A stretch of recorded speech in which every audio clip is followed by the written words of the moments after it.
पोती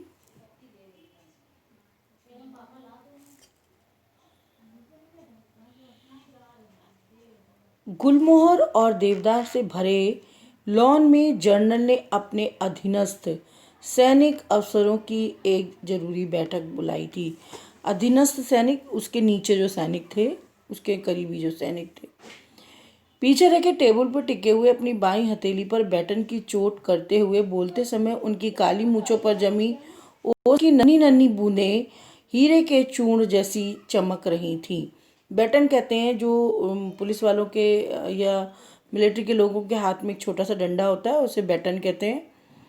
और नन्ही नन्ही बूंदें हीरे के चूर्ण जैसी, चूर्ण कहते हैं चूरे को, तो हीरे के चूरे की तरह चमक रही थी और हीरे की गुड़िया सी चमक रही थी।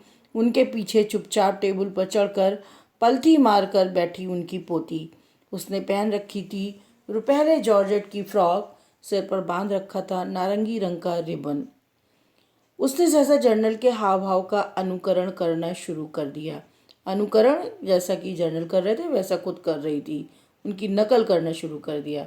जनरल उसे भले ही न देख पा रहे हों, वहाँ एकत्र सभी अफसर उसे देख रहे थे। इधर जनरल के गंभीर भाषण को अपने अपने मुखमंडल पर आज्ञाकारिता और आंतरिकता का भाव दिखाकर सुनने के साथ, आज्ञाकारिता आज्ञा का पालन करना, आंतरिकता अंदर से।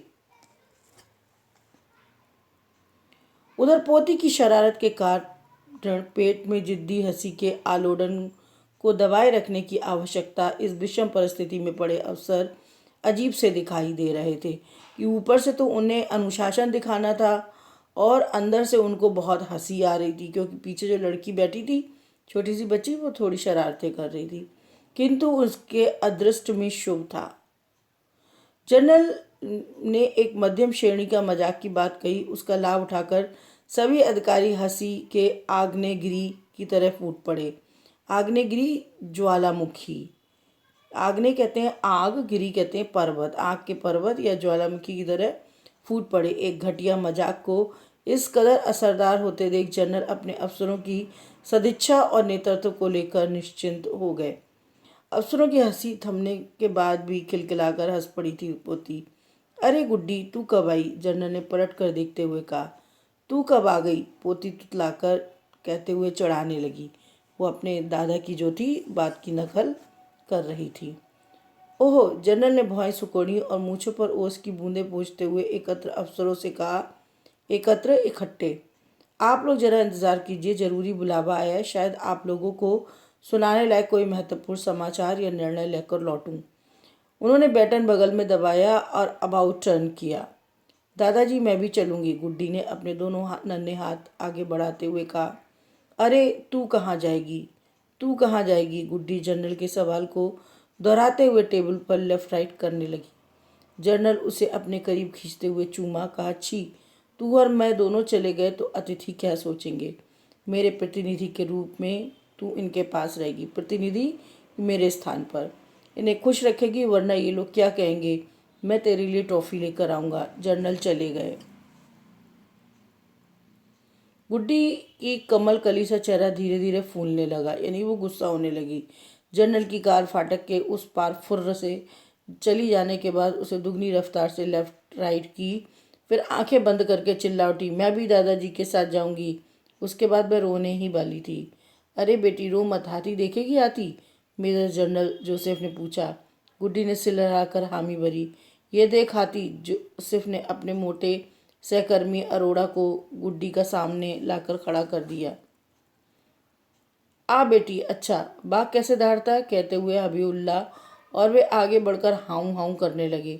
क्या बाघ दो पैरों पे खड़ा होकर चुरुट पीरे हुए दहाड़ता है? रुआसी सी आलोचना भरी आवाज में सवाल किया गुड्डी ने, और फिर तुरंत बोल पड़ी, दादाजी के पास जाऊंगी। हबीबुल्ला का संकट देख सभी अफसर हंसने लगे। चुरुट फेंकते हुए हबीबुल्ला ने स्वीकार किया कि बाघ द्वारा तंबाकू पीने का कोई प्रमाण नहीं है और वह चार पैरों से चलता है। उसके बाद हबीबुल्ला ने लॉन में अपने हाथ टिका दिए।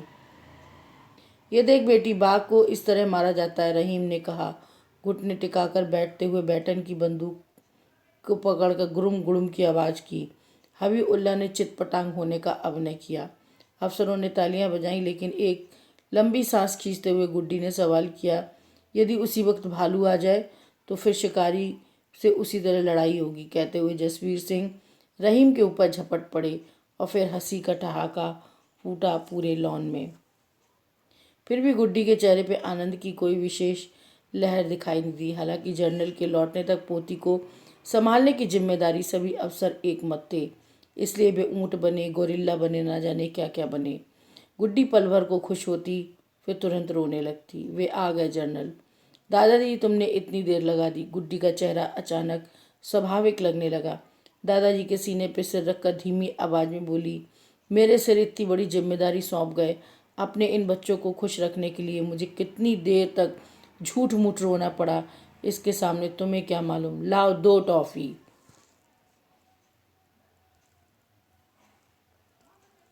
प्रश्नोत्तरों को देखिए। जनरल के गंभीर भाषण के समय बाकी अफसरों की क्या दशा हो रही थी और क्यों।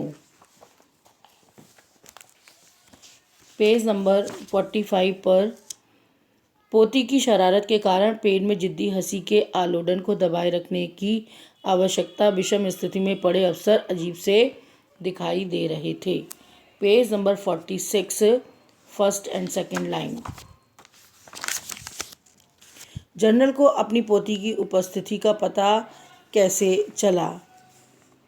अफसरों की हंसी थमने के बाद भी खिलखिलाकर हंस पड़ी थी पोती। इस तरह जनरल को अपनी पोती की उपस्थिति का पता चला। पेज नंबर 46 सेकंड पैराग्राफ के बाद। जरूरी काम से जाते समय जनरल के साथ चलने की जिद करने वाली पोती को क्या कहकर समझाया।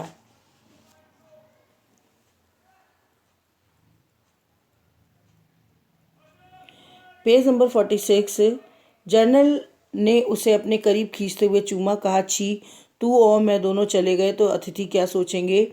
मेरे प्रतिनिधि के रूप में तू इनके साथ रहेगी, इन्हें खुश रखेगी, वरना ये लोग क्या कहेंगे। मैं तेरे लिए टॉफी लेकर आऊँगा। प्रश्न 4, जनरल की पोती को चुप कराने के लिए अफसरों ने क्या क्या किया।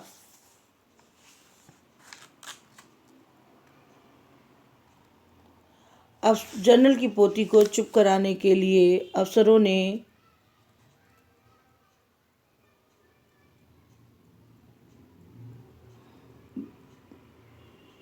उसे ऊंट बनकर, हाथी बनकर, गोरिल्ला बनकर और न जाने क्या क्या बनकर उसे प्रसन्न रखने का प्रयास किया।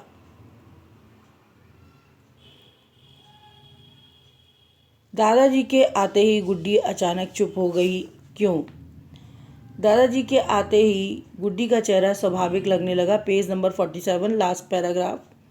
गुड्डी का चेहरा अचानक स्वाभाविक लगने लगा। दादाजी के सीने पर सिर रखकर धीमी आवाज में बोली, मेरे सिर पर इतनी बड़ी जिम्मेदारी सौंप गए थे, अपने इन बच्चों को खुश रखने के लिए मुझे कितनी देर तक झूठ मूठ रोना पड़ा इनके सामने, तुम्हें क्या मालूम।